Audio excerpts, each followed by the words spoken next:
tonight we are. I mean, this is, how do I put it? We on automatic in terms of, the rifling, the weaponry we're using tonight. We're just going all out. And what we're going to do is cover and debunk a number of different myths about Black men. And I wanted to get BGS up in here with me to do it because it's a lot more fun, for one, to bounce off your brother when we're talking about it. But there's a lot of info to cover. So I wanted to kind of get that in. So let me start. All right. Let's go ahead and move to the next. All right. So this one has to do with Black men being exonerated, found innocent, even after having spent years in prison. Of the 75 innocent death row defendants who spent 30 years or longer in prison before being exonerated, 67% were Black. The racial pattern is similar for all murder exonerees, regardless of sentence. The report notes, this is coming from deathpenaltyinfo.org in September of 2022. Any thoughts about this? You got 67% of those found innocent on death row were Black. Yeah, but that's the myth of the Black male criminal. That a lot of times, they what they call the usual suspect. Right? This is how you actually see this. They get railroaded a lot of times. But that's been the case. It goes all the way back to Jim Crow, where they just we believe he did something, and you actually get hung or get disappeared or get put in prison. Right. Yeah. Right.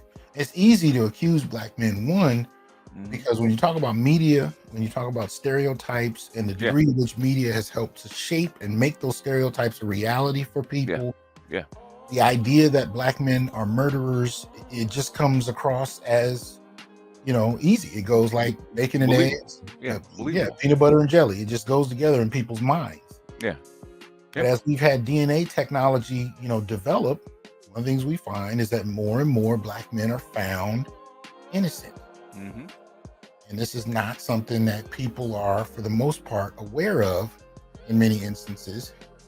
So I like to keep that information, right there on front page. As a matter of fact, and this is how frequent this stuff is. This just ran across my desk earlier today. And convicted of a rape charge, it's a blemish. It tears you down. It destroys you. 53-year-old Sullivan Walter of New Orleans, Louisiana, spent 36 years in prison for a crime he didn't commit.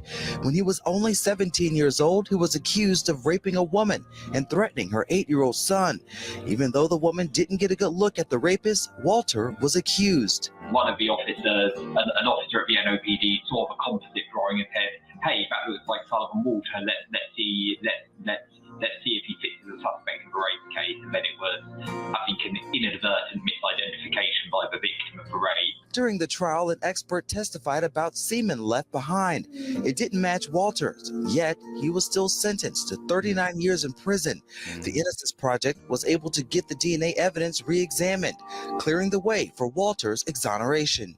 My blood type showed that I was the total opposite. Walter was wrongly convicted when he was just 17 years old, making him the 5th longest incarceration of any juvenile in the United States. I'm not angry.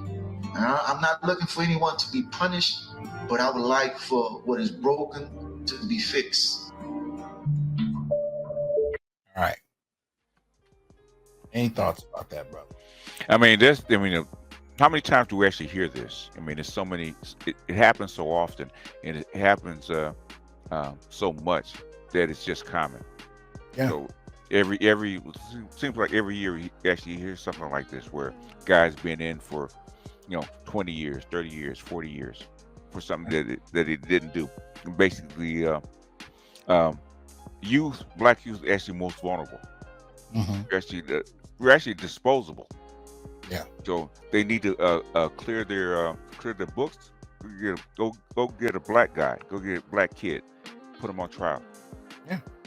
Nobody will actually believe you. You got brothers talking about anger. I hear you, but just to defend him a little bit, he's been sitting in a cell for 36 years. 39. 39. He had to let go of the anger, or else it would have ate him alive. That was the only, for him, I think it was a survival mechanism. But I agree that we as a collective should be angry enough to challenge this. But he as an individual, that was a survival method for him.